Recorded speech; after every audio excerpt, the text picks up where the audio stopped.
Comenzamos resolviendo el tópico número 1, en el cual nos pide definir para qué sirven los modelos de probabilidad en psicología. Bueno, en psicología se utilizan dos modelos de probabilidad, que son binomial y normal. Los constructos psicológicos tienen una complejidad mayor a comparación de medir cosas tangibles. Debido a eso se tienen que tomar en cuenta variables que pudiesen interferir en la evaluación y así en el resto del resultado, como por ejemplo factores académicos de los participantes, estado de ánimo, clima del entorno inmediato a la evaluación, características de la población e incluso el mismo investigador.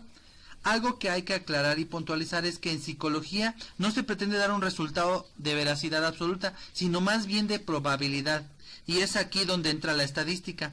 Esto le sirve al investigador en apoyarse de manera numérica y probabilística la inferencia o la aseveración de la hipótesis.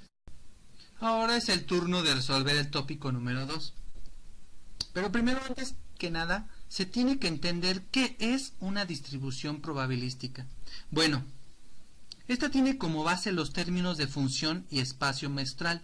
Es decir, espacio muestral se refiere conjunto de resultados posibles de un experimento y función es un conjunto de pares ordenados. Para continuar en esta línea, es indispensable entender qué es una variable aleatoria. Y bueno, a esto se le puede definir de acuerdo a Glass-Steiner en Silva 1992 como una función en la que todos sus primeros elementos son puntos del espacio muestral.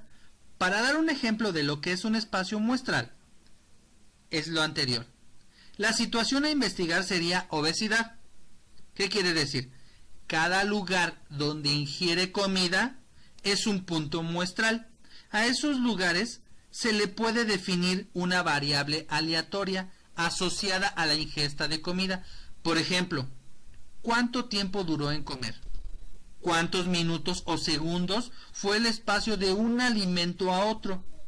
¿Cuánto tiempo tardó en realizar la siguiente ingesta? Etcétera. A todos estos factores se le proponen valores cuantitativos, lo que las convierte en variables aleatorias discretas. Para saber que nuestros resultados son significativos estadísticamente, es decir, para diferenciar que no es al azar, se requiere comparar los datos llamados distribución empírica. Una distribución empírica es aquella que se obtiene a partir de la observación y registro de datos en una situación real, con datos teóricos llamados distribución normal o binominal.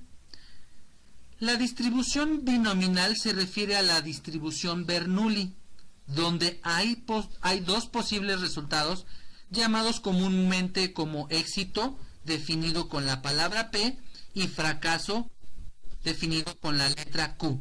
Es decir, a estas variables se les llama aleatorias discretas de Bernoulli. Es necesario saber el número de ensayos, probabilidad de éxito y función de probabilidad. Hay que destacar que se comienza con una combinación entre el número de ensayos y el número de éxitos, la cual se multiplica por la probabilidad de éxitos elevada al número de éxitos, la cual se multiplica por la probabilidad de fracasos elevada entre la diferencia de números de ensayos y el número de éxitos. A continuación, menciono unos ejemplos.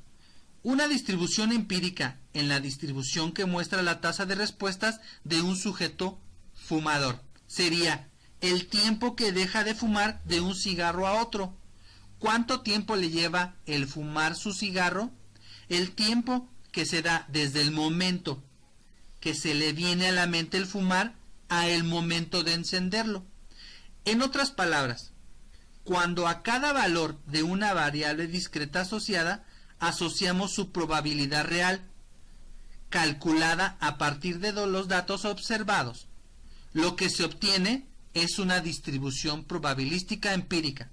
Ahora, es indispensable compararla con la distribución binominal, la cual es la distribución probabilística teórica de variables discretas.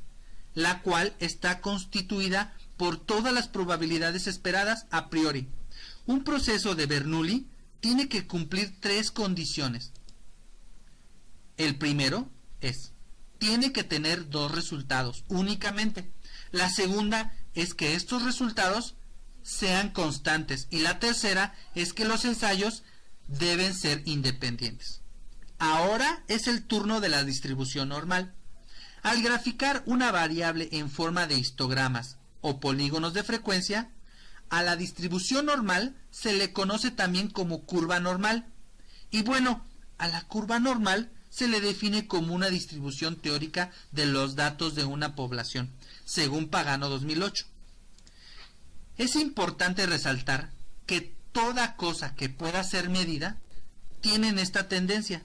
Un ejemplo podría ser el ritmo cardíaco, lesiones en un accidente, masa corporal, glucosa, colesterol, triglicéridos, hierro, potasio.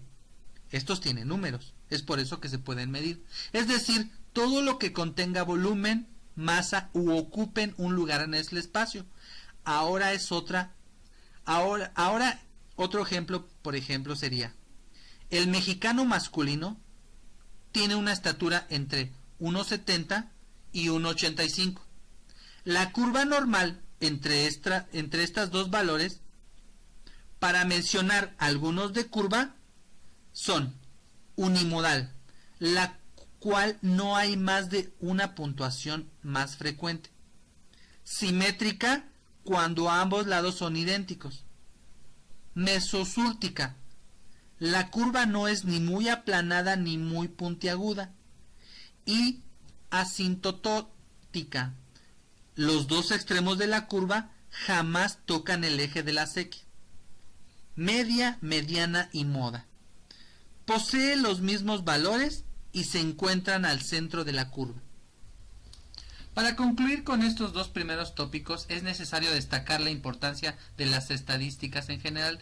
Las estadísticas nos permiten dar sentido e interpretar una gran cantidad de información, ya que si consideramos el gran volumen de datos que podemos encontrar para una evaluación psicológica, tales como cuántas horas se durmió, cuántos estudiantes de la clase desayunaron, cuántas personas viven dentro de un radio de 1 milla de su hogar, etcétera. Mediante el uso de esta estadística podemos organizar e interpretar toda esta información de una manera más significativa.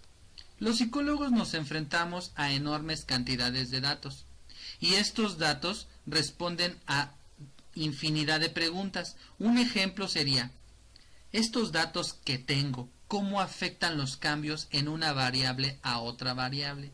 ¿Hay alguna manera de medir esa relación? ¿Cuál es la fortaleza general de esa relación y qué significa eso? Las estadísticas nos permiten responder a este tipo de preguntas.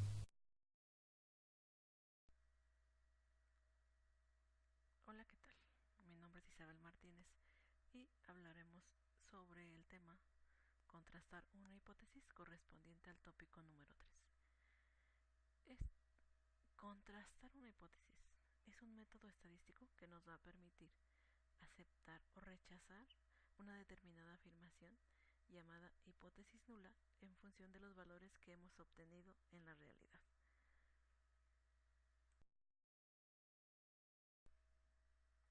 Continuamos en contrastando una hipótesis. Contrastando una hipótesis es tomar una decisión sobre un resultado que ya se tiene, si estamos de acuerdo o no con la hipótesis nula. En caso de no estarlo, decidimos entonces utilizar la hipótesis alternativa.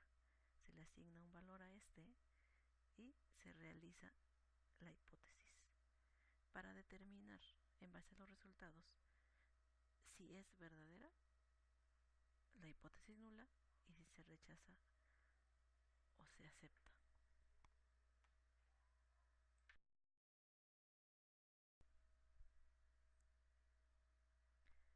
Hipótesis nula. Es una hipótesis que suponemos cierta. Esta hipótesis es representada por la letra H sub o 0 y se llama hipótesis nula es una hipótesis construida para anular o refutar con el objetivo de apoyar a una hipótesis alternativa. Cuando se utiliza esta, se presume verdadera hasta que una prueba estadística indique lo contrario. Puede ser no rechazada, pero no quiere decir que sea verdadera.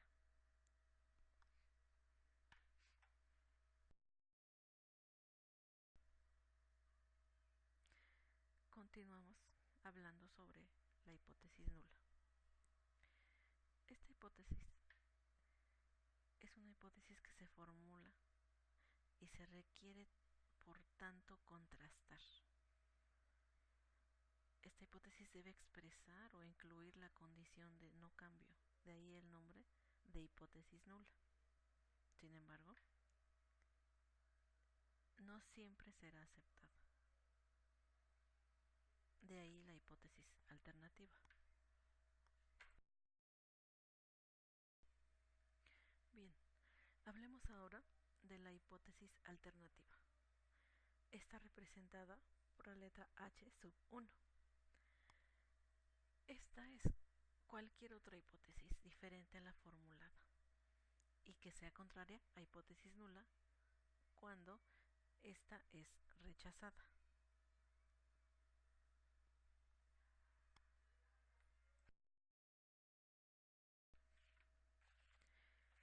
Nivel de significancia. ¿A qué nos referimos cuando utilizamos este término? Es la proporción del error que estamos dispuestos a aceptar para dar como válido nuestro estudio. Esto cada vez que se trabaja con una muestra. Usualmente el porcentaje permitido es del 5%.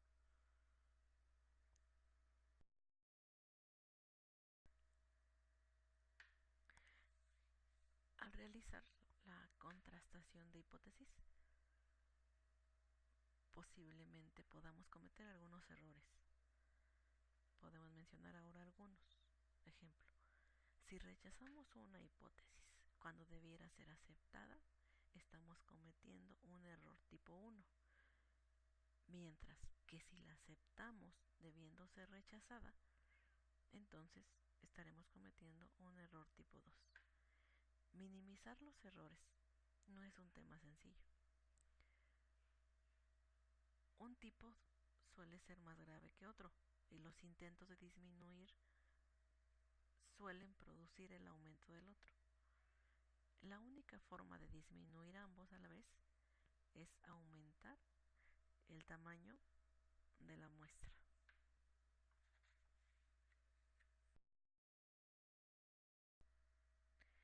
El p-valor es la probabilidad de equivocarse al aceptar la hipótesis del investigador como verdadera, la probabilidad de cometer un error tipo 1. Ya vimos que el error tipo 1 es cuando se acepta la hipótesis del investigador siendo esta hipótesis falsa. Entonces es un juicio de valor equivocado. Aquí podemos ver que el valor de P se encuentra dentro de la zona o de la región crítica izquierda, crítica derecha. Y podemos ver la región de aceptación.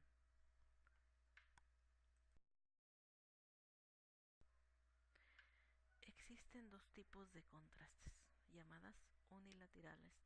Unilaterales una y bilaterales la otra. Los contrastes, también llamados de una o de dos colas, según establezcamos las hipótesis, si las definimos en términos de igual y distinto, estamos ante una hipótesis unilateral. Si suponemos una dirección en términos de mayor o menor, estamos ante uno bilateral.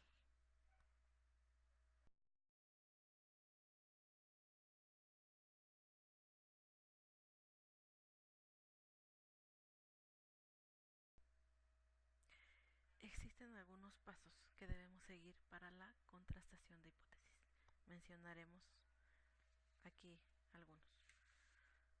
Identificar el parámetro a estudiar es el primer punto que se debe trabajar. Este puede ser a través de la media, la desviación típica, la varianza o la proporción. Punto número 2. Especificar la hipótesis nula y la alternativa, teniendo un valor para cada uno. Fijar un valor para el nivel de significación, que como vimos no puede ser mayor a 5. Obtener el valor de estadístico para la muestra elegida según el parámetro. Determinar la región de aceptación y la región de rechazo. Esto va en función a la hipótesis nula. Decidir si rechazamos o no la hipótesis nula una vez obteniendo los resultados. Y como último paso, interpretar los resultados obtenidos. Finalizando ya con este tópico número 3, hablamos entonces de la contrastación de hipótesis, que como comentamos es comparar las predicciones con la realidad que observamos. Si dentro del margen de error que nos permitimos admitir hay coincidencia, aceptaremos la hipótesis y en caso contrario la rechazaremos. Para aceptar o rechazar debemos tener el valor de la hipótesis nula, representada por H sub O, y el valor que daremos a la hipótesis alternativa, representada por H sub 1. Posterior a ello, fijar un valor para el nivel de significación, obtener el valor estadístico de la muestra seleccionada, determinar el nivel de la aceptación o rechazo, interpretar los resultados, la toma de decisiones y recordar que el hecho de aceptar la hipótesis nula no quiere decir que sea verdadera.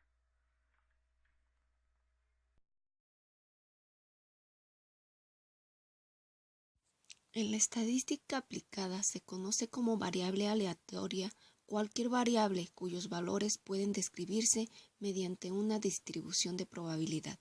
Las variables se clasifican en discreta o continua. Una variable es discreta si no puede tomar cualquier valor dentro de un intervalo determinado.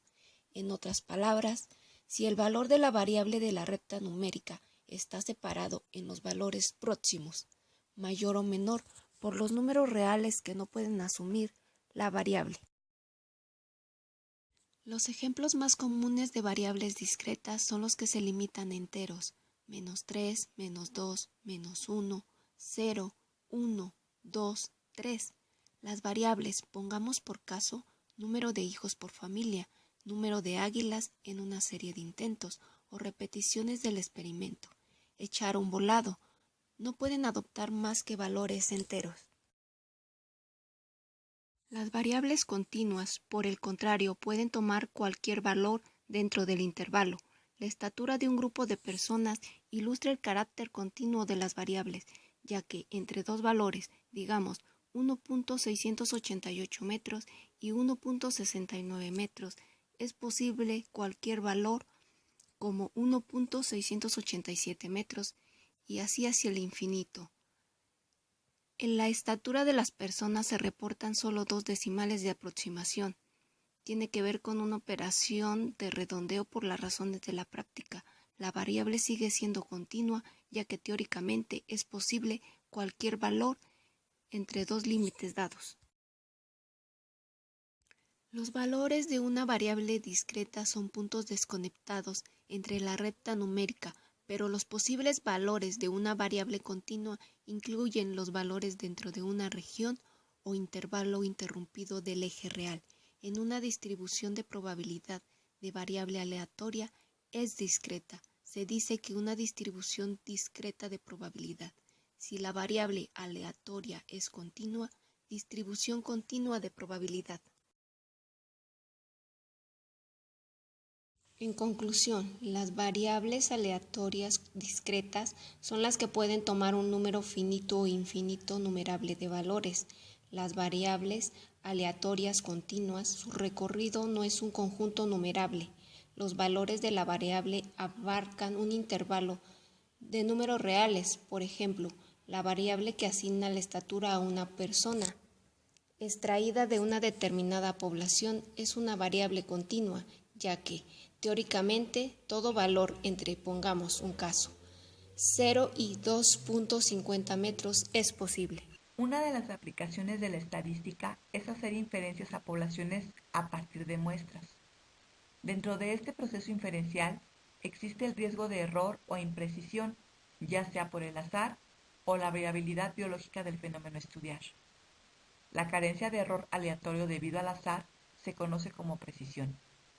Cuanto más grande es el tamaño muestral, mayor es la precisión y la variabilidad explicada por el azar disminuye. Esta posibilidad de error o falta de precisión, siempre que no existan sesgos o variables de confusión, se corrige aumentando el tamaño de la muestra. De cualquier manera, el papel del azar debe ser siempre contemplado, evaluado y medido, realizando test de hipótesis o construyendo intervalos de confianza para conocer la precisión de nuestra estimación dentro de una seguridad previamente definida.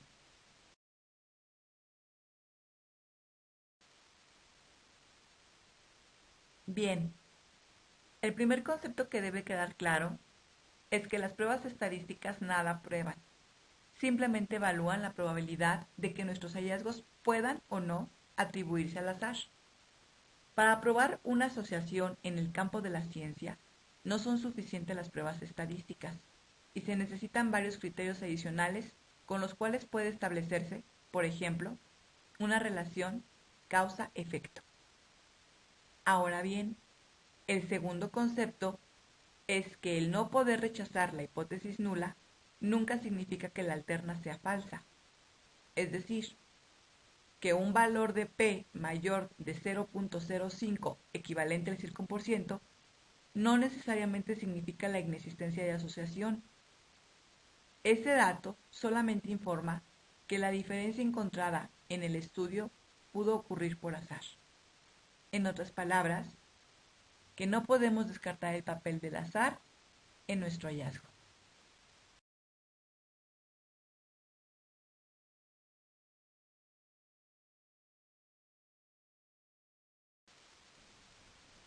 El tercer concepto que debe quedar claro es que la significancia estadística por sí misma no implica relación causa-efecto, y tampoco la no significancia la descarta. Aparte del papel que haya podido estar jugando el azar, que, a su vez, tiene bastante que ver con el tamaño de la muestra, se deben evaluar otros aspectos. Uno de ellos es la presencia o no de sesgos en el diseño del estudio que, fundamentalmente, pueden ser de selección, de información o de confusión, además de los errores cometidos en el análisis de sus resultados.